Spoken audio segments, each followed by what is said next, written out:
Je suis Renaud Fulconis, le fondateur et le directeur de l'organisation Aweli des animaux et des hommes. J'ai passé une grande partie de ma vie à voyager, à la découverte d'une nature que j'aime profondément, pour mieux comprendre l'environnement dans lequel nous vivons et comment nous pouvons contribuer à sa sauvegarde. Je créai Aweli en 2005 et nous sommes aujourd'hui présents dans plusieurs pays d'Afrique et d'Asie où nous travaillons à la résolution des conflits entre villageois et animaux et coordonnons aussi des programmes en faveur des tigres, des bonobos ou des gorilles. Chaque année enfin, nous récompensons une organisation exemplaire œuvrant en faveur des espèces menacées et de la réduction de la pauvreté.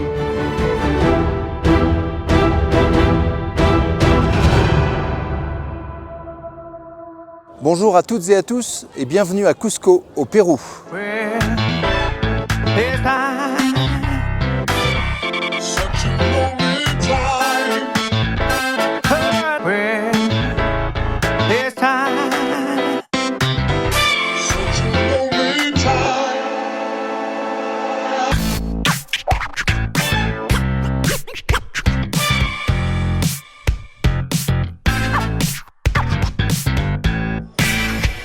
Et nous voici dans le marché de San Pedro, dans le centre de Cusco. Nous allons passer quelques temps à Cusco afin de nous acclimater à l'altitude, puisque nous sommes ici à 3200 mètres et qu'au cours des prochains jours, nous allons monter jusqu'à 4500 mètres, afin de découvrir les différentes initiatives mises en place par l'organisation EcoAN en faveur du développement et de la conservation des espèces. Cusco est la principale cité de l'Empire Inca. La capitale architecturale de l'Amérique du Sud est aussi l'une des plus visitées. Si je suis ici aujourd'hui, c'est pour rencontrer Constantino, le fondateur de l'organisation EcoAN qui, depuis 14 ans, développe des programmes de conservation basés sur les communautés dans cette région. Avec lui, j'espère comprendre les enjeux écologiques et économiques qui pèsent sur les forêts de polylépis, qui poussent aux altitudes les plus élevées au monde.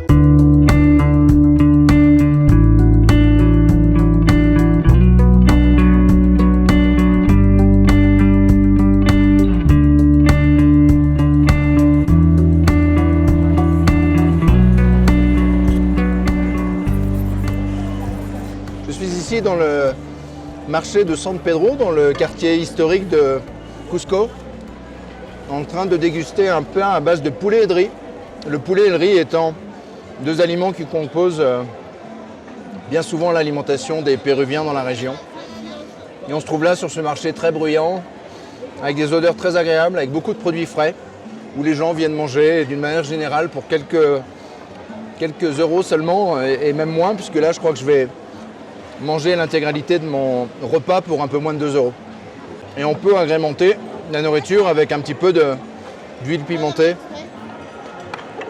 qui est composée d'une grande partie d'avocat.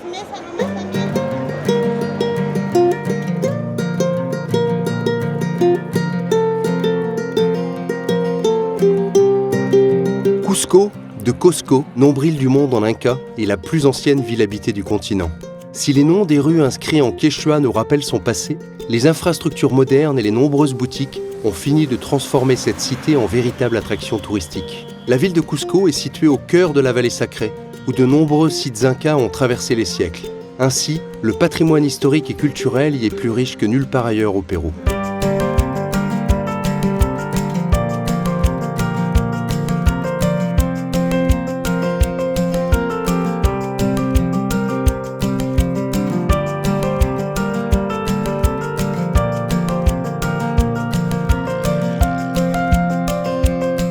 Nous avons quitté la ville de Cusco il y a quelques heures et nous sommes à présent dans la ville d'Ollantaytambo avec derrière nous l'un des sites incas les plus intéressants du continent après le Machu Picchu. Goyo, qui est à mes côtés, est notre guide et notre chauffeur. Il appartient à l'organisation EcoAN et c'est lui qui va nous accompagner au cours des prochains jours.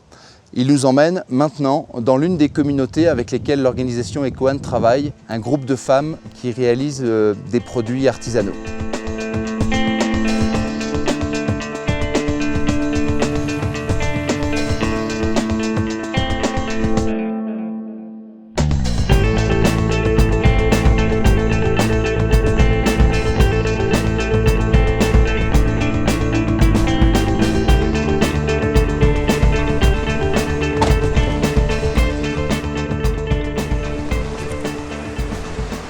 Alors Goyo, où sommes-nous et qu'allons-nous voir? Estamos en la comunidad de Huillo, En esta comunidad tenemos un área de propuesta para áreas de conservación que está a los 4.600, cerro arriba, donde están los bosques de Polilepis.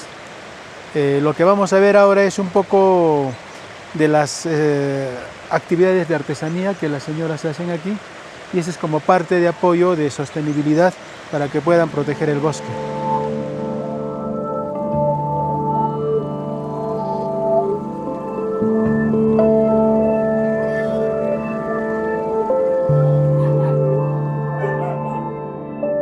Ecoan place les femmes et les hommes au cœur de son travail en faveur de la protection de la biodiversité.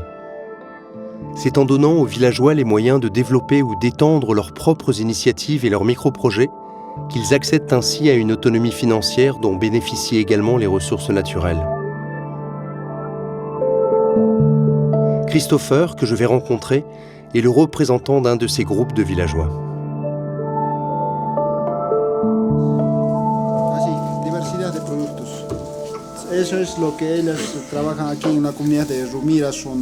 Alors ce que Christopher nous explique à l'instant, c'est qu'il est donc le responsable de ce groupe d'artisans qui sont impliqués dans la région afin de produire un certain nombre de pièces qui sont ensuite proposées aux touristes. Donc l'essentiel de la vente fabriquée par l'ensemble de ces femmes est destinée à la vente aux touristes. Une petite partie est conservée puisqu'on voit bien sûr que les gens sont habillés ici en tenue traditionnelle, donc ce sont elles-mêmes ces femmes qui fabriquent leurs propres tenues. Et le lien avec l'organisation Ecoan est bien sûr le marketing et la promotion de ce travail et de ces différents produits.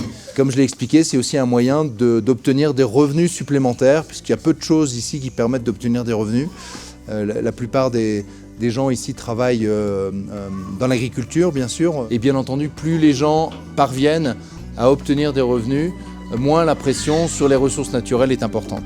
Donc ce travail est bien sûr capital.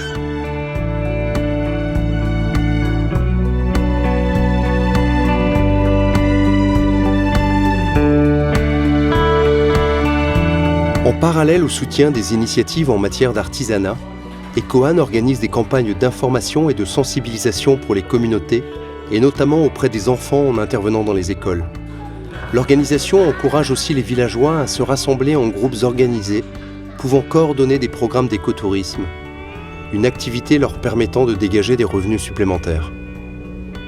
Les actions aux retombées positives les plus fortes sont celles qui impliquent directement les populations locales. Dans le cadre des campagnes de reforestation du Polilepis, une partie du processus est directement confiée aux communautés quechua. Je me dirige maintenant vers une pépinière qui constitue la première étape des programmes de reforestation. Ici, à 3700 mètres d'altitude, nous sommes dans l'une des nurseries de l'organisation Ecoan, où cette dame plante les graines de Polilepis qui vont être ensuite ramenées dans la montagne. Et il faut environ 10 mois entre le moment où la graine est plantée ici dans cette pépinière et le moment où elle est amenée dans la montagne. Et nous verrons ensuite comment les plantes évoluent à partir du moment où elles ont été replantées en altitude.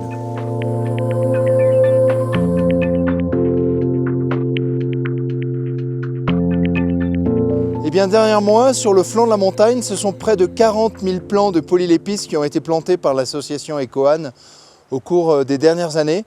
Et on voit donc que les arbres les plus petits sont des arbres qui ont été plantés d'une manière assez récente et les plus grands d'entre eux par contre ont été plantés il y a près de 8 ans. Donc sur le flanc de cette montagne ici, mais également un petit peu plus loin sur la droite, ce sont donc 40 000 plants qui sont face à nous. Le Pérou n'est pas épargné par les problématiques environnementales. À l'instar de beaucoup des pays du monde, les principales activités économiques que sont l'agriculture, l'élevage ainsi que les exploitations forestières et minières conduisent parfois aujourd'hui à de véritables catastrophes environnementales.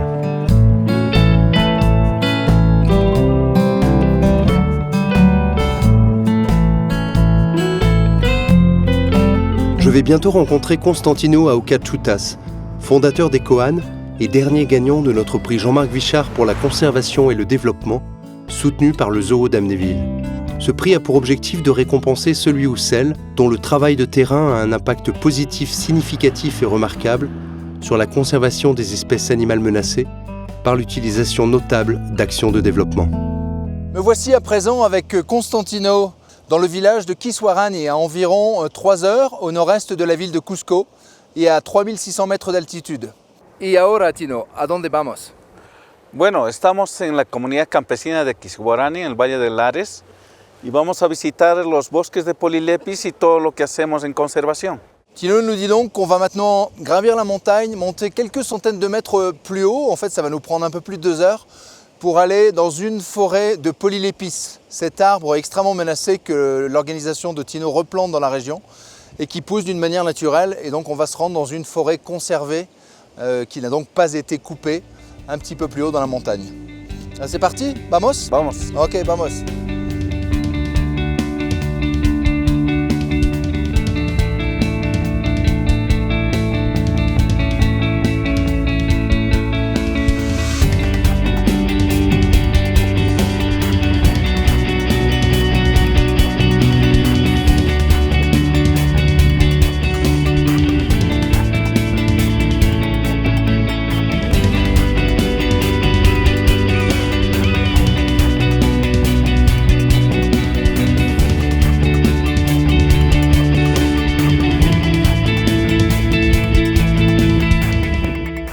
Alors on se trouve à près de 4000 mètres d'altitude. La forêt de Polylepis se trouve à quelques centaines de mètres devant moi, mais ce qu'il est important de noter ici, c'est la maison qui se trouve derrière moi.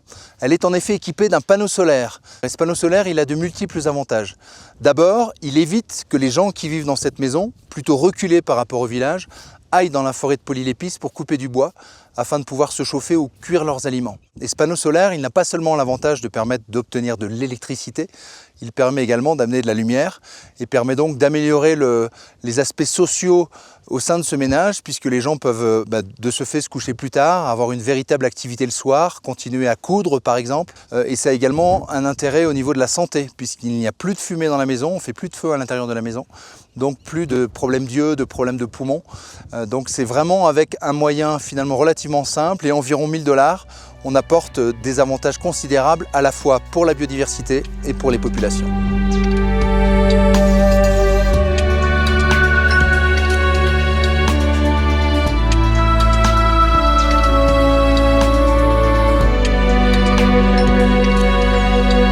Et nous voici enfin dans cette extraordinaire forêt, une forêt de Polylepis comme il en reste maintenant bien peu. Cet arbre extraordinaire qui pousse à des altitudes variant de 3500 mètres à 4000 mètres, c'est l'altitude à laquelle on se trouve actuellement, et jusqu'à 4500 mètres même. Le Polylepis, réparti en 28 espèces distinctes et appelé ici Kenyoales, appartient à la famille des rosacées. On le découvre dans des écosystèmes ponctués de rochers et on l'identifie facilement à son écorce feuilletée. Polylepis signifie d'ailleurs en grec « plusieurs écailles ». Donc l'un des intérêts exceptionnels, comme l'indique Tino à l'instant, de cet arbre, du Polylepis, c'est sa capacité à conserver l'eau. Donc il agit réellement comme une véritable éponge qui peut ensuite relâcher l'eau peu à peu, et en particulier pendant la saison sèche. Et c'est la raison pour laquelle on a ici un vrai lien entre l'arbre et la mousse. C'est particulièrement humide, donc elle bénéficie complètement de l'eau qui a été conservée dans ce Polylepis. Vraiment l'un des intérêts majeurs de la conservation de ces arbres, et c'est là aussi tout l'intérêt du travail réalisé par Constantino et par son organisation EcoAn, pour l'eau que ces arbres permettent d'apporter aux populations et à l'environnement d'une manière générale, mais aussi l'écosystème exceptionnel, la biodiversité exceptionnelle que ces forêts de Polylepis abritent, puisqu'on y compte également 3 espèces d'oiseaux, aujourd'hui très menacées, qui ne vivent que dans ces arbres. Donc le travail d'EcoAn est absolument majeur et on est très fiers de l'avoir soutenu.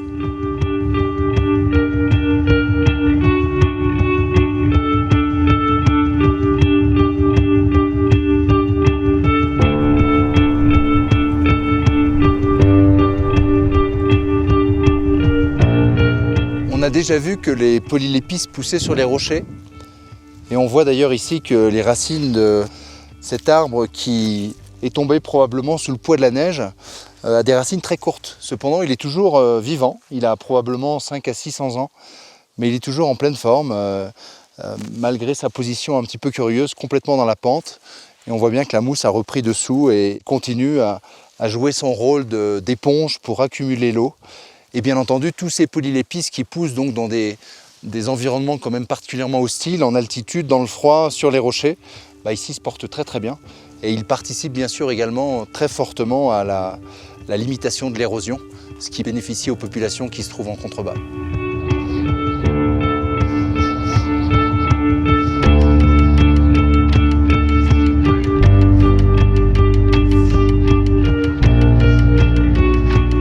Le manteau d'écorce dont est revêtu cet arbre le protège des températures souvent très basses que l'on trouve dans son habitat des Andes sud-américaines, depuis les forêts humides en contrebas et jusqu'à 5000 mètres d'altitude dans des forêts sèches et souvent glaciales.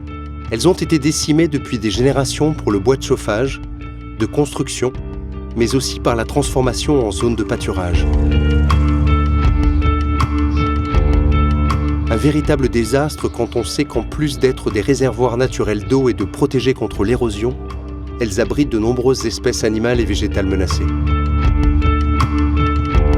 Este bosque es la casa de muchos animales y plantas que solamente viven acá.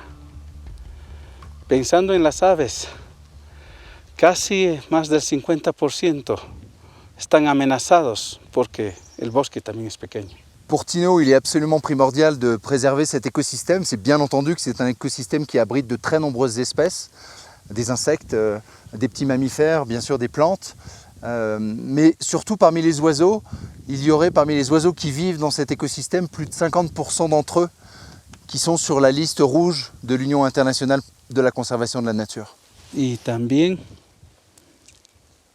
este bosque es un banco de germoplasma de muchas especies.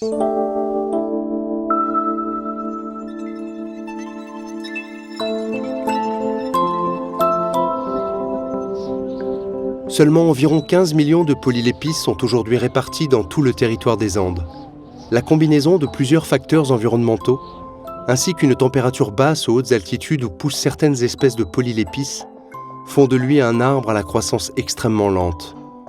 En plus de la déforestation causée par l'homme, le polylépis souffre de la concurrence d'espèces importées qui colonisent une grande partie de son territoire et nuisent à son développement.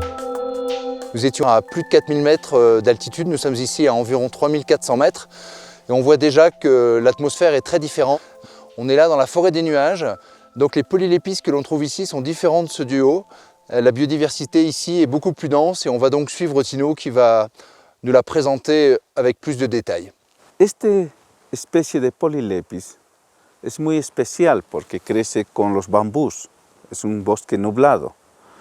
Es la especie que crece desde Ecuador hasta casi el sur de Bolivia, antes de entrar a la selva. Acá terminan los polilépis. Después de esto es otras especies. Estamos hablando de una especie que ya es el límite vegetacional de la especie de polilépis. Et donc on est ici en présence d'un polylépis qui est celui qu'on rencontre depuis l'Équateur jusqu'au sud de la Bolivie. Mais à partir d'ici, donc à partir du moment où on rentre dans la forêt de la pluie, et cette forêt qui se caractérise par la présence de bambous par exemple, qui sont bien sûr des plantes qu'on ne trouve pas à des altitudes plus élevées, eh bien il n'y a plus de polylépis. Donc en altitude, bien moins d'espèces, bien moins de variétés, mais par contre des variétés des espèces qui sont beaucoup plus rares, alors qu'ici on a une foison, une multitude d'espèces, mais dont très peu d'entre elles sont réellement rares ou menacées.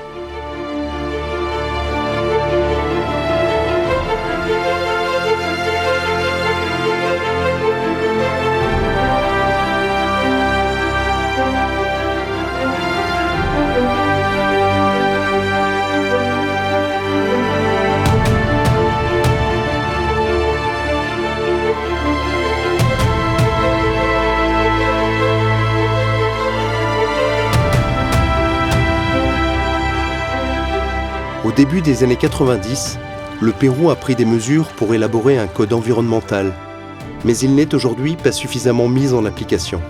Le manque de financement éloigne parfois de plus en plus la perspective d'une protection efficace des ressources naturelles du pays par les instances de l'État, une situation qui donne plus de poids et de valeur encore au travail réalisé par les organisations non gouvernementales.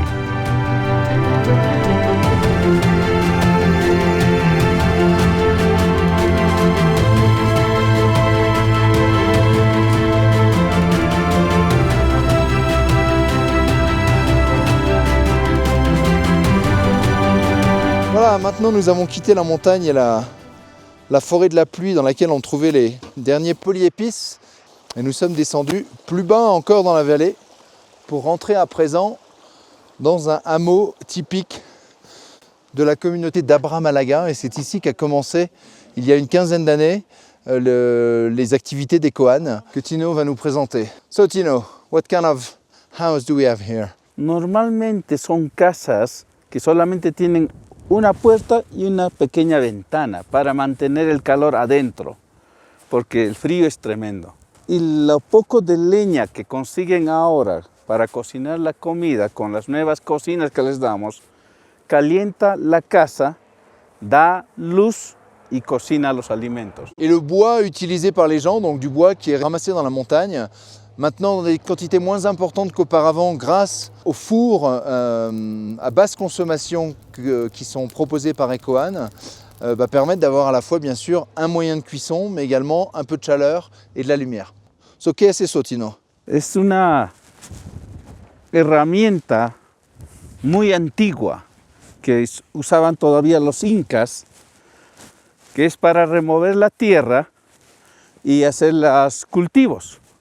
C'est un peu fou de penser qu'à notre époque, il y a encore des gens qui utilisent ce type d'outils et c'est évidemment incroyable d'imaginer le labeur que ça peut représenter de retourner un champ tel que celui-là qui est quand même d'une superficie plus qu'importante avec un simple outil manuel. Donc voilà comment on retourne un champ de pommes de terre.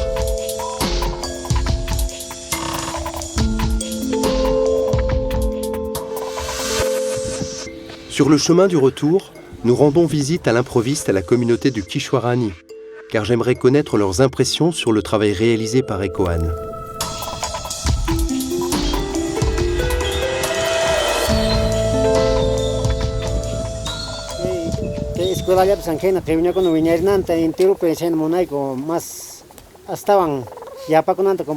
Ce monsieur rappelle le travail remarquable qui a été effectué par Ecoan ici au cours des 15 dernières années, notamment en matière de l'apprentissage pour vivre dans son environnement et faire en sorte de préserver un environnement sain. Et ce monsieur donc rappelait que les gens ici ont vraiment conscience de l'importance du polylépice et ce que l'eau peut apporter dans l'avenir. Et aussi parce qu'ils ont remarqué au cours des dernières années que les glaciers qui se trouvent autour de nous ont plutôt tendance à rétrécir d'une année sur l'autre. Donc qu'ils ont vraiment l'intention de poursuivre ce travail sur les bases qui ont maintenant été posées depuis une quinzaine d'années pour faire en sorte que tout le monde vive en harmonie ici avec les polylépices et en faisant en sorte que le climat se réchauffe le moins possible.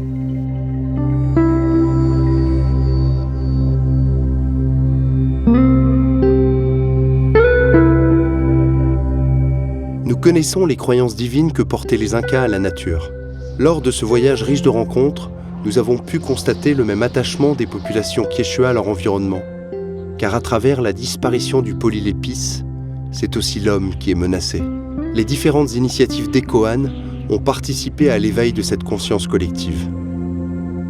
C'est ici dans les salines de Maras que s'achève notre voyage au Pérou. Ce voyage avait pour objectif d'aller à la rencontre des différentes initiatives mises en place par l'organisation Ecoan avec pour fil conducteur le polylépice, cet arbre incroyable qui vit aux altitudes les plus hautes et que l'on trouve donc à partir de 3500 mètres et ce jusqu'à presque 5000 mètres d'altitude. Les forêts de polylépice, dont il ne reste aujourd'hui qu'environ 10% de leur superficie d'origine, sont intéressantes à plusieurs titres. D'abord parce que ces arbres, qui peuvent vivre jusqu'à 700 ans, ont la particularité d'emmagasiner de l'eau lors de la saison des pluies et de petit à petit la libérer au cours de la saison sèche. Ensuite parce que les forêts de polylépice sont des écosystèmes dans lesquels vit une biodiversité très importante, avec notamment de très nombreux oiseaux dont aujourd'hui la moitié d'entre eux sont classés sur la liste rouge des espèces menacées de l'UICN. Les populations Quechua, avec lesquelles travaille bien sûr l'organisation Ecoan et qui vivent dans les mêmes régions que les polylépices, bénéficient des nombreuses initiatives qui sont développées par l'organisation, avec notamment la mise en place de panneaux solaires, l'installation de fours à basse consommation qui permettent d'économiser environ 30% du bois, des programmes de développement de l'artisanat local qui est ensuite vendu aux touristes de passage, et enfin des campagnes de sensibilisation et d'information auprès du grand public. J'espère que vous avez apprécié ces différentes interventions et que vous continuerez à nous suivre et à nous soutenir longtemps dans notre travail de conservation pour la biodiversité et pour le développement. À bientôt.